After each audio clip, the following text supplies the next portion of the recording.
सभी को नमस्कार। इस वीडियो में हम लेसन 3 इकोनॉमिक्स आर्थिक समृद्धि एवं आर्थिक विकास को पढ़ने वाले।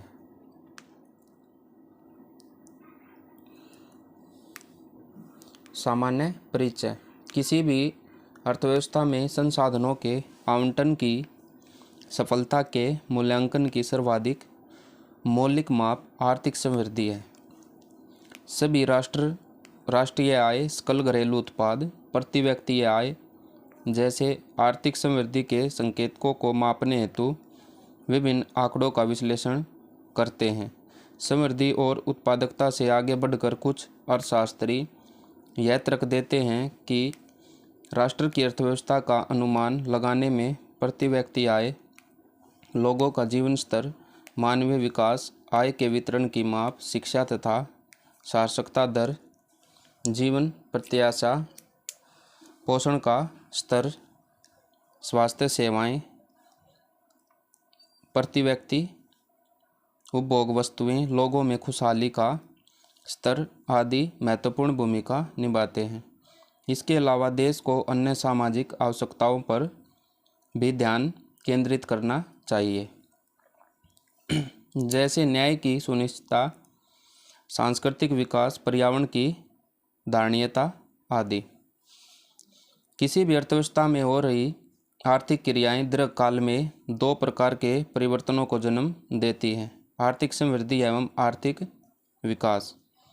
आर्थिक समृद्धि समग्र चरों जैसे राष्ट्रीय आय, सकल घरेलू उत्पाद, प्रति व्यक्ति आय में परिवर्तन जिन्हें मापा जा सकता है, ऐसे परिवर्तनों को आर्थिक समृद्धि कहते हैं।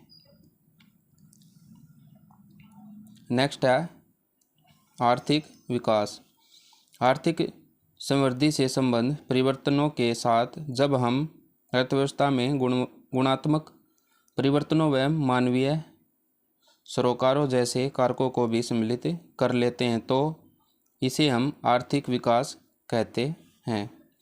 आर्थिक समृद्धि को आर्थिक विकास के एक भाग के रूप में देखा जाता है। आर्थिक विकास की धारणा आर्थिक समृद्धि की धारणा से अधिक व्यापक है। जहाँ आर्थिक समृद्धि परिमाणात्मक परिवर्तन से संबंधित है, वहीं आर्थिक विकास परिमाणात्मक तथा गुणात्मक दोनों प्रकार के परिवर्तनों से संबंधित है।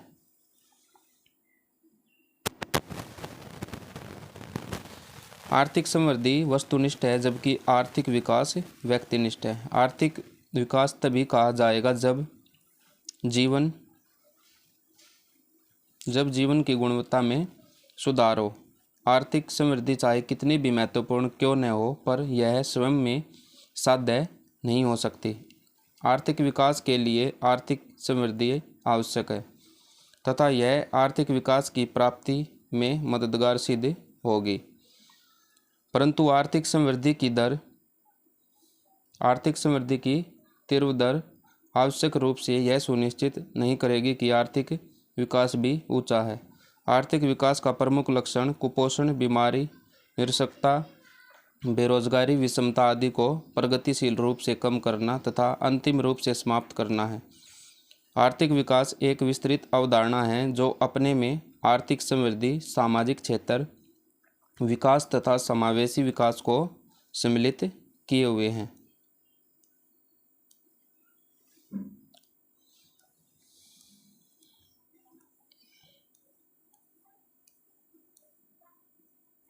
नेक्स्ट है आर्थिक समृद्धि। आर्थिक समृद्धि को एक ऐसी प्रक्रिया के रूप में परिभाषित किया जाता है जिसमें किसी देश की वास्तविक राष्ट्रीय आय और प्रति व्यक्ति आय में दीर्घ अवधि तक वृद्धि होती है। आर्थिक समृद्धि की माप राष्ट्रीय आय में वास्तविक वृद्धि के रूप में की जाती है, न कि केवल मौद्रिक आय अथवा सांकेतिक राष्ट्रीय आय में वृद्धि के रूप में। दूसरे शब्दों में वृद्धि वस्तुओं और सेवाओं के उत्पादन में वृद्धि के रूप में होनी चाहिए, केवल विद्यमान वस्तुओं की बाजार कीमत में नहीं होनी चाहिए। कुछ अर्थशास्त्रियों के अनुसार आर्थिक समृद्धि एक ऐसी प्रक्रिया है जिसके द्वारा किसी अर्थव्यवस्था का सकल घरेलू उत्पाद लगातार दीर्घकाल तक बढ़ता रहता है। इस संदर्भ में सकल राष्ट्रीय उत्पाद और सकल घरेलू उत्पाद में अंतर का ध्यान रखना जरूरी है। इसलिए सकल घरेलू उत्पाद में वृद्धि की बात करना अधिक तर्कसंगत है। राष्ट्रीय आय में अल्पकालीन, मौसमी या अस्थायी वृद्धि को आर्थिक समृद्धि नहीं माना जाना चाहिए। लेकिन आर्थिक समृद्धि को उपयुक्त रूप से परिभाषित करना सही नहीं है। इसका कारण यह है कि यदि जनसंख्या में वृद्धि सकल घरेलू उत्पाद में वृद्धि की तुलना में अधिक होती है तो प्रति व्यक्ति सकल घरेलू उत्पाद में गिरावट होगी। हम इसे आर्थिक समृद्धि नहीं कहेंगे। आर्थिक समृद्धि की अवस्था में बढ़ती हुई जनसंख्या के साथ साथ प्रति व्यक्ति आय में भी वृद्धि होनी चाहिए। नेक्स्ट है आर्थिक विकास। आर्थिक विकास को समाज के भौतिक कल्याण में निरंतर वृद्धि के रूप में परिभाषित किया जाता है। राष्ट्रीय आय में वृद्धि के अलावा इसमें सामाजिक, सांस्कृतिक, राजनीतिक तथा आर्थिक परिवर्तन भी सम्मिलित होते हैं जो कि भौतिक उन्नति में योगदान देते हैं। इसमें संसाधनों की आपूर्ति, पूंजी निर्माण की दर, जनसंख्या का आकार और बनावट, प्रौद्योगिकी, कौशल तथा कार्य कुशलता, जीवन स्तर में सुधार, अच्छी शिक्षा प्रणाली, बेहतर स्वास्थ्य सुविधाएं आदि शामिल होते हैं। आर्थिक विकास में आय के समान वितरण की अधिकतम सुनिश्चितता, रोजगार के अवसरों का अधिकाधिक सृजन करना एवं निर्धनता उन्मूलन कार्यक्रमों को पूरा करने का भरपूर प्रयास किया जाता है। अब केवल सकल घरेलू उत्पाद या सकल राष्ट्रीय उत्पाद तक सीमित न रहकर अर्थशास्त्री विकास प्रक्रिया पर ध्यान केंद्रित कर रहे हैं। इस संदर्भ में प्रसिद्ध अर्थशास्त्री महबूब उल हक का यह कथन अत्यंत महत्वपूर्ण है कि विकास की प्रमुख समस्या गरीबी की सबसे भयानक किस्मों पर सीधा प्रहार करना है। गरीबी, भूखमरी और बीमारी, अशिक्षा, बेरोजगारी और असमानताओं जैसी समस्याओं के उन्मूलन को विकास के मुख्य लक्ष्यों में शामिल किया जाना चाहिए। आज आर्थिक विकास से संबंधित मुख्यतः दो विचारधाराएं पाई जाती हैं। परंपरागत विचारधारा। यह विचारधारा आर्थिक विकास को आर्थिक समृद्धि के रूप में परिभाषित करती है। वस्तुतः परंपरागत विचारधारा में आर्थिक विकास एक ऐसी स्थिति है जिसमें सकल राष्ट्रीय उत्पाद एवं सकल घरेलू उत्पाद 5 से 7% प्रति वर्ष की दर से बढ़ता रहे और उत्पादन एवं रोजगार संरचना में इस प्रकार परिवर्तन हो कि उसमें कृषि का हिस्सा कम होता जाए और विनिर्माण क्षेत्र तथा तृतीयक क्षेत्र का हिस्सा बढ़ता जाए। इस विचारधारा में कृषि के स्थान पर औद्योगिकरण पर विशेष बल दिया जाता है। गरीबी निवारण, आर्थिक असमानताओं में कमी और रोजगार के अवसरों में वृद्धि जैसे उद्देश्यों को बहुत अधिक महत्ता नहीं दी जाती है। इसमें यह मान्यता है कि सकल घरेलू उत्पाद तथा प्रति व्यक्ति उत्पाद में वृद्धि होने से बाकी उद्देश्यों को अपने आप धीरे धीरे प्राप्त कर लिया जाएगा। नेक्स्ट है आर्थिक विकास की नई विचारधारा।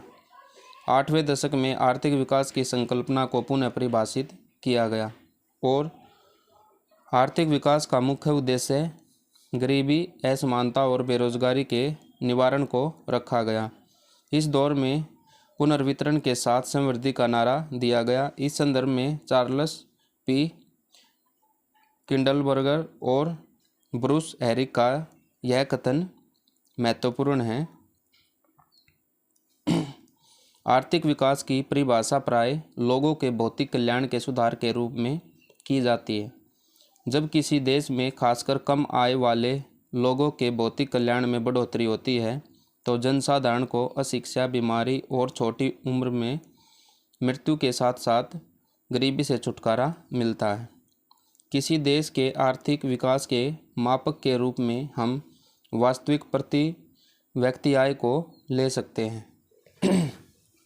यदि इसमें वृद्धि के साथ जीवन की गुणवत्ता में सुधार होता है, निर्धनता, भूखमरी में कमी हो एवं सार्थकता एवं जीवन प्रत्याशा में वृद्धि हो तो ऐसी स्थिति में प्रति व्यक्ति वास्तविक आय की वृद्धि को आर्थिक विकास का सूचक माना जा सकता है। आर्थिक समृद्धि और आर्थिक विकास में अंतर। आर्थिक समृद्धि से अभिप्राय देश में वस्तु और सेवाओं के उत्पादन में वास्तविक वृद्धि से है। इसके लिए सकल घरेलू उत्पाद, राष्ट्रीय आय और प्रति व्यक्ति आय में वृद्धि ज्ञात की जाती है।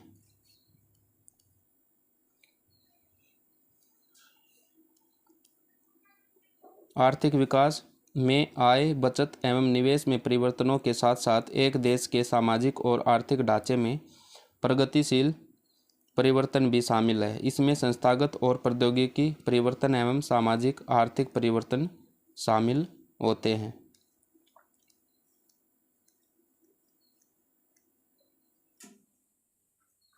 नेक्स्ट है कारक के। आर्थिक समृद्धि का संबंध सकल घरेलू उत्पाद के किसी घटक जैसे उपभोग, सरकारी व्यय, निवेश, शुद्ध निर्यात में उत्तरोत्तर वृद्धि से है। और आर्थिक विकास का संबंध मानव पूंजी में वृद्धि, असमानता में कमी, संरचनात्मक परिवर्तनों से है जिनसे लोगों के जीवन की गुणवत्ता में सुधार होता है। आर्थिक समृद्धि की माप क्या है? आर्थिक समृद्धि मात्रात्मक कारकों जैसे वास्तविक सकल घरेलू उत्पाद अथवा प्रति व्यक्ति आय में वृद्धि के द्वारा मापी जाती है। आर्थिक विकास को मापने के लिए गुणात्मक माप जैसे मानव विकास सूचकांक, साक्षरता दर, जीवन प्रत्याशा, बेरोजगारी की दर, वैश्विक भूख सूचकांक, वैश्विक खुशहाली सूचकांक आदि का प्रयोग किया जाता है। और इसका प्रभाव आर्थिक समृद्धि अर्थव्यवस्था में मात्रात्मक परिवर्तन लाती है और आर्थिक विकास मात्रात्मक परिवर्तनों के साथ साथ गुणात्मक परिवर्तन भी लाता है। प्रासंगिकता। आर्थिक समृद्धि सकल घरेलू उत्पाद अथवा प्रति व्यक्ति आय में वृद्धि पर प्रकाश डालती है। आर्थिक विकास किसी अर्थव्यवस्था में जीवन की गुणवत्ता की उन्नति को प्रतिबंधित करती है। और अवधारणा क्या क्या है? इसकी संकीर्ण अवधारणा, इसकी व्यापक अवधारणा है। समयावधि, यह अल्पकालीन प्रक्रिया है या दीर्घकालीन प्रक्रिया है और निश्चित समयावधि के लिए होने वाला परिवर्तन है। इसमें लगातार चलने वाली प्रक्रिया।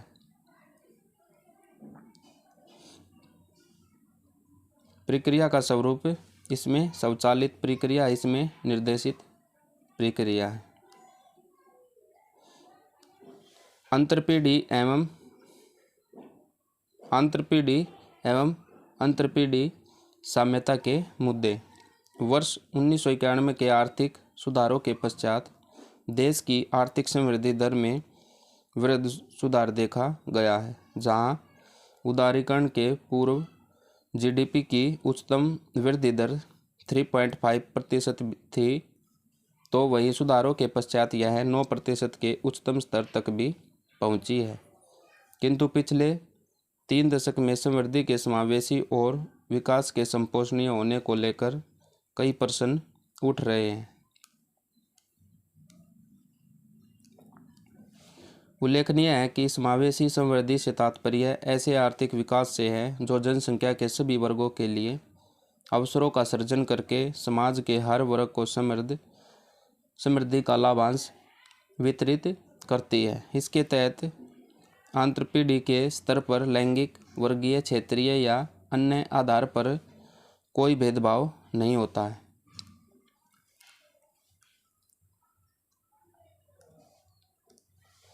संपोषणीय विकास आर्थिक समृद्धि और सामाजिक कल्याण के मध्य साम्यता करके पर्यावरण संरक्षण और मानव कल्याण को बढ़ावा देने का प्रयास करता है। इसमें अंतरपीढ़ी के स्तर पर स्वास्थ्य, जीवन स्तर सुधार जैसे विषयों पर ध्यान दिया जाता है।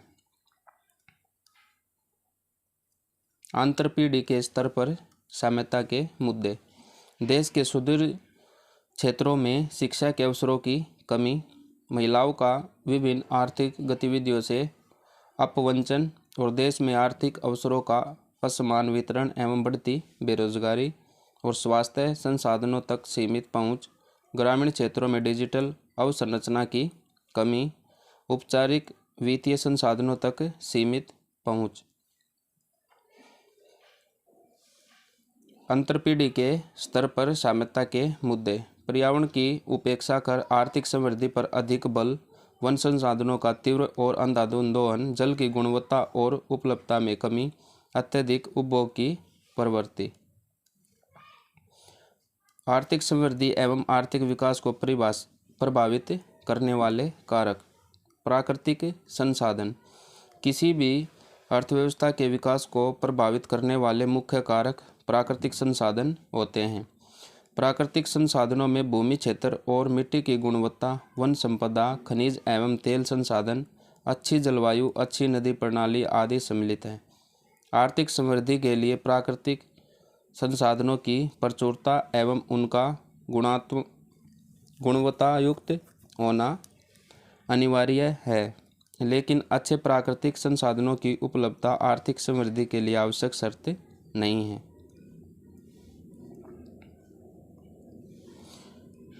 कुछ देश ऐसे भी हैं जहां प्राकृतिक संसाधनों का अभाव है, परंतु उन्हें उत्साहवर्धक आर्थिक विकास प्राप्त किया गया है। उदाहरण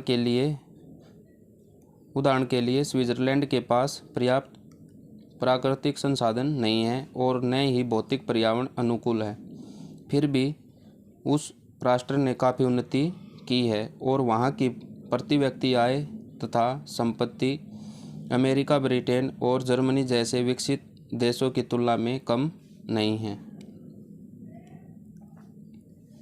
पूंजी निर्माण, किसी भी अर्थव्यवस्था में आर्थिक समृद्धि के लिए पूंजी निर्माण एक महत्वपूर्ण कारक है। प्राय जब राष्ट्रीय आय का एक बड़ा अंश बचाकर पुनः निवेश किया जाता है तो आर्थिक विकास की गति तेज होती है।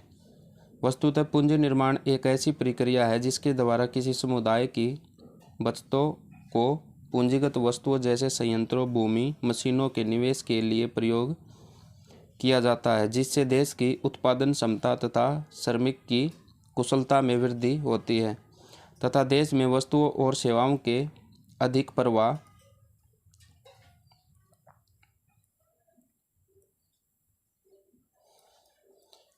प्रवाह को सुनिश्चित किया जाता है। पूंजी निर्माण राष्ट्र की उत्पादन क्षमता में उल्लेखनीय वृद्धि लाता है। केवल बचत को पूंजी निर्माण नहीं कहा जा सकता। किसी भी अर्थव्यवस्था में बचत का महत्व तभी होता है जब उस बचत का निवेश किया जाता है।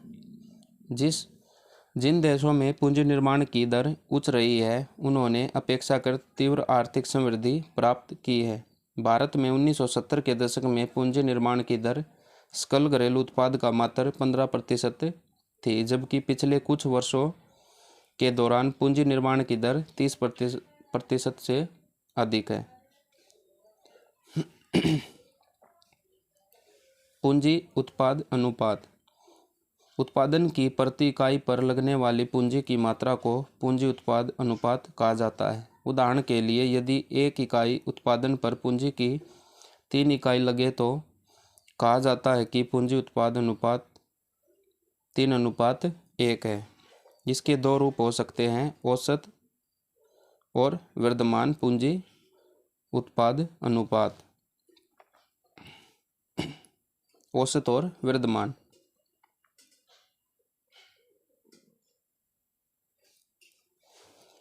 किसी भी देश की अर्थव्यवस्था में ICOR का कम होना लाभदायक और प्रगतिशील होता है। ये ICOR वर्तमान पूंजी उत्पाद अनुपात है।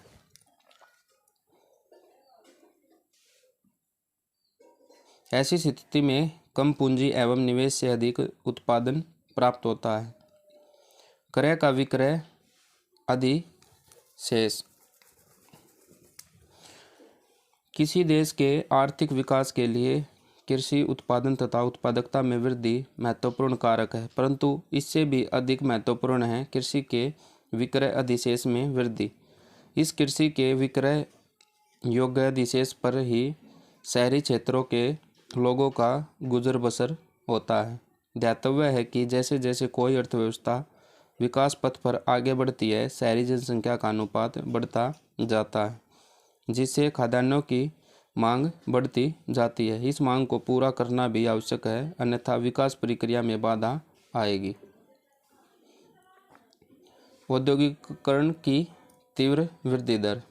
तीव्र आर्थिक समृद्धि के लिए औद्योगिकरण की दर भी उच्च होनी चाहिए। जैसे जैसे किसी देश में औद्योगिकरण का स्तर बढ़ता जाएगा, वैसे वैसे रोजगार के नए नए अवसरों का सृजन किया जा सकेगा और उसी अनुपात में उत्पादन में भी वृद्धि होती रहेगी तथा इसी के परिणाम स्वरूप सकल घरेलू उत्पाद में भी वृद्धि होती है। अर्थव्यवस्था में सेवा क्षेत्र की बढ़ती भूमिका। अर्थव्यवस्था में सेवा क्षेत्र की महत्वपूर्ण भूमिका है।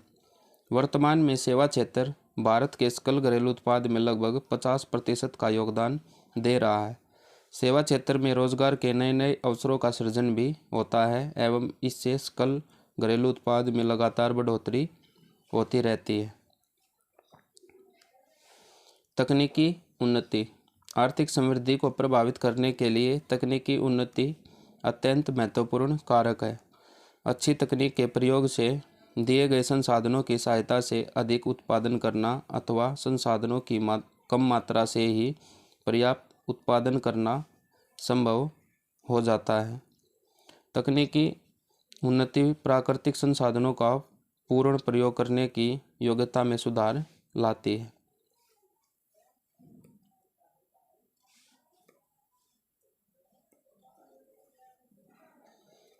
नेक्स्ट है आर्थिक प्रणाली। आर्थिक समृद्धि की दर अर्थव्यवस्था के स्वरूप पर भी निर्भर करती है। आज पूंजीवादी अर्थव्यवस्था में निजी क्षेत्र की महत्वपूर्ण भूमिका है। निजी क्षेत्र के सहयोग एवं विदेशी निवेश से अर्थव्यवस्था में संसाधनों की उपलब्धता बढ़ जाती है। इसके परिणाम स्वरूप पूंजी निर्माण एवं निवेश की दर में वृद्धि होती है। इसके साथ ही बैंकिंग और बीमा क्षेत्र, मुद्रा बाजार एवं पूंजी बाजार भी तीव्र आर्थिक समृद्धि प्राप्त करने में सहायक की भूमिका निभाते हैं। राजनीतिक कारक। आर्थिक समृद्धि में राजनीतिक स्थिरता तथा मजबूत प्रशासन अनिवार्य तथा सहायक है। एक स्थिर, शक्तिशाली तथा कुशल सरकार, ईमानदार प्रशासन, पारदर्शी नीतियाँ होने और उनको कुशलतापूर्वक लागू करने से निवेशकों के विश्वास में बढ़ोतरी होती है तथा इससे घरेलू तथा विदेशी पूंजी आकर्षित होती है, जिससे आर्थिक विकास में तेजी आती है। विदेशी व्यापार की स्थिति एवं नीतियाँ। वर्ष 1991 में उदारीकरण, निजीकरण एवं वैश्वीकरण की नीति को अपनाने के बाद भारतीय अर्थव्यवस्था का जुड़ाव विश्व की अन्य अर्थव्यवस्थाओं से हो गया। विदेशी व्यापार नीति, विदेशी निवेश, विदेशी मुद्रा भंडार एवं सकारात्मक भुगतान संतुलन भी आर्थिक समृद्धि की दर को प्रभावित करते हैं। और मानव संसाधन। आर्थिक विकास में जनसंख्या एक महत्वपूर्ण कारक है। मानव से ही उत्पादन कार्यों के लिए श्रम की उपलब्धि होती है। यदि किसी देश में श्रम शक्ति कार्य कुशल है तो उसका उत्पादन सामर्थ्य निश्चय ही अधिक होगा। यदि मानव शक्ति का युक्तिपूर्ण उपयोग नहीं किया जाता, सभी व्यक्तियों को उत्पादक कार्यों में नहीं लगाया जाता, या फिर मानव संसाधनों का प्रबंधन अकुशल और अनुपयुक्त तरीके से किया जाता है, तो वही लोग जो आर्थिक विकास में महत्वपूर्ण योगदान दे सकते थे, अर्थव्यवस्था पर बोझ बन जाते हैं। उद्यमशीलता निवेश के नए अवसरों का पता लगाने की योग्यता की ओर संकेत करती है। इससे जोखिम उठाने तथा नई और बढ़ती हुई व्यावसायिक इकाइयों में निवेश करने की इच्छा में वृद्धि होती है। इससे व्यक्ति स्वयं कुछ नया करने के लिए प्रेरित होता है एवं अधिक से अधिक विकास करने का प्रयास करता है। विश्व के बहुत से अल्प विकसित देश पूंजी की कमी, आधारिक संरचना का अभाव, अकुशल श्रमिक, प्राकृतिक संसाधनों की कमी के कारण नहीं, अपितु उद्यमशीलता की अत्यधिक कमी के कारण निर्धन है। नेक्स्ट है सामाजिक लागतें। आर्थिक समृद्धि एवं आर्थिक विकास का एक अन्य निर्धारक सामाजिक लागतों का प्रावधान है। सरकार अपने नागरिकों को बेहतर आधारभूत संरचना तथा बेहतर सामाजिक सुविधाएं प्रदान करती है तथा अनेक सामाजिक एवं आर्थिक विकास के कार्यक्रमों का संचालन करती है। ऐसी सुविधाएं कार्यशील जनसंख्या को स्वस्थ, कुशल एवं उत्पादक बनाती हैं तथा ऐसे व्यक्ति अपने देश को आर्थिक रूप से आगे बढ़ाने में सहयोग देते हैं।